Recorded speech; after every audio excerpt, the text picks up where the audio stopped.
almost like there was never a tree here. Pretty crazy. So now that all that wood is out of the woods, this tractor is a beast. I did not think that it was going to handle that terrain as well as it did. And the wood was pretty heavy too. I only cut them to like 4 firewood lengths long. That way they're easier to buck up here, easier to move. But now I have them all stacked up kind of close to where the splitter is going to be. I think I will now pull the Eastonmade in so that the conveyor is facing outward again, and continue splitting all this up into the truck, dumping it at my neighbor's house, and then just maybe flip the pullback arm back to its proper position and utilize the log arm, the log lift arm on this side, and just slowly add in these quarters as needed. That might be the new setup. We'll see. I won't be able to use the tractor because the tractor will in fact be landlocked, but that's all right. My truck will do most of the work, and the logs that need to get split are going to be on the correct side of the table and don't need to be moved all that far.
Doing some thinking, and this bucked up quartered tulip wood from my neighbor's property is simply going for household heat.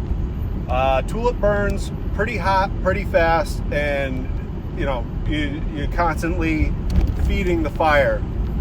So if I keep splitting these into small, manageable pieces like we like to sell, he's going to constantly need to fill the firebox on his wood stove. If I were to split these a little bit thicker, larger diameter, he won't have to load the stove as often. It'll theoretically last a little bit longer simply because they're larger pieces. And if I were to use the 6-way instead of the box wedge, it might process a lot faster. That box wedge is really nice for when you have rounds, big rounds, and you're able to just sit there and keep cycling it through. I think the 6-way is going to be a little bit more ideal for this particular project simply because of the size of wood that we're looking for. When my neighbor bucked this wood up, he didn't make any straight cuts, and it's all split to different cut to different lengths. So I'm doing a lot more fighting with the wood inside the log cradle. So I think the 6-way is gonna be a huge help in this circumstance. And the firewood stand over at Jake's is empty. So I got the tractor in tow. I'm headed over to Jake's. We're gonna fill up his firewood stand and take the 6-way home with us.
So the now new plan is we're going to eliminate the grizzly bars because we're going to be getting larger pieces. This type of wedge doesn't make as much of a mess as the box wedge does.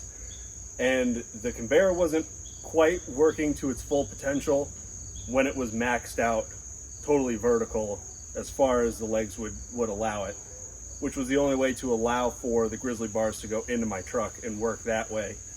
So we're going to lower the angle, allow the conveyor to do what it needs to do, remove the grizzly bars, and change out the wedge. And hopefully this will move a little bit faster. Let's get to splitting.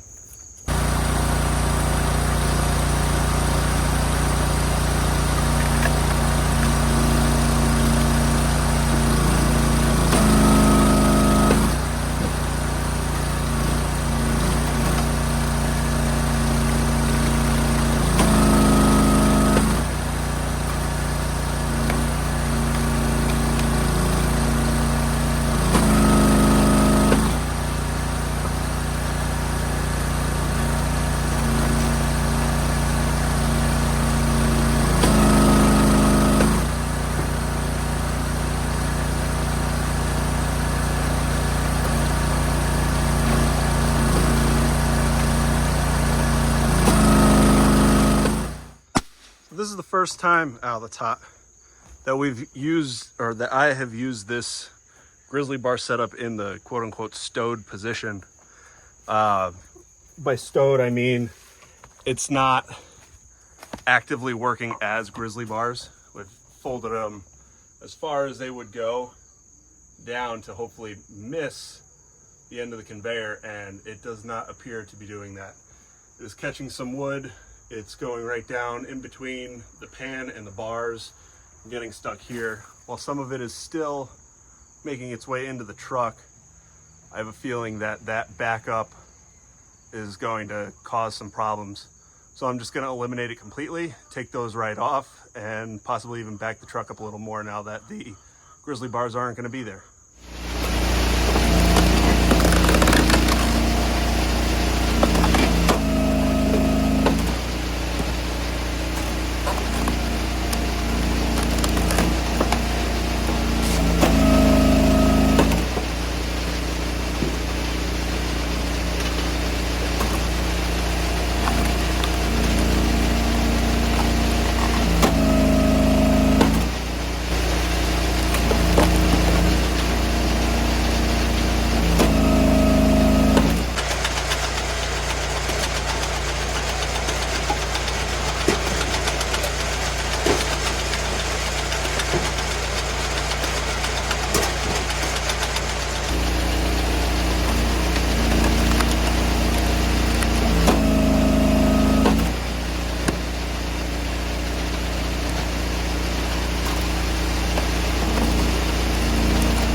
full truckload of wood. I'm very happy I went back and ditched the Grizzlies and swapped out the box wedge for this 6-way. It was almost one push per quarter. And yes, we are getting some fairly large splits. Some might even call this boiler wood. It's definitely not what we typically split to, you know, but at the same time, he's getting big pieces like that. He is getting some smaller pieces like this and that. But as you can see, his cuts were kind of all over the place. We got 12, we got 16, we got 20. I'm pretty sure there was a 30 in there. I didn't measure it all, but it's wild, all the different sizes. I'm happy it's not going in my stove. Well, that's going to have to wrap it up for this one. My neighbor's dump spot is not available yet. I will leave the keys for him, and he'll dump it off in the morning once he cleans up his space. And until then, I can't do any more splitting. We did make a huge dent in that pile once we switched over the wedges. It went pretty fast. I went back and looked at the video. To fill this truck, after I ditched the Grizzly bars and after I swapped out for the 6-way, it only took us 20 minutes to fill this truck. So, you know, that's pretty good. Like I said, my truck holds just about a cord, and if I did a cord in 20 minutes, I am very happy with those results.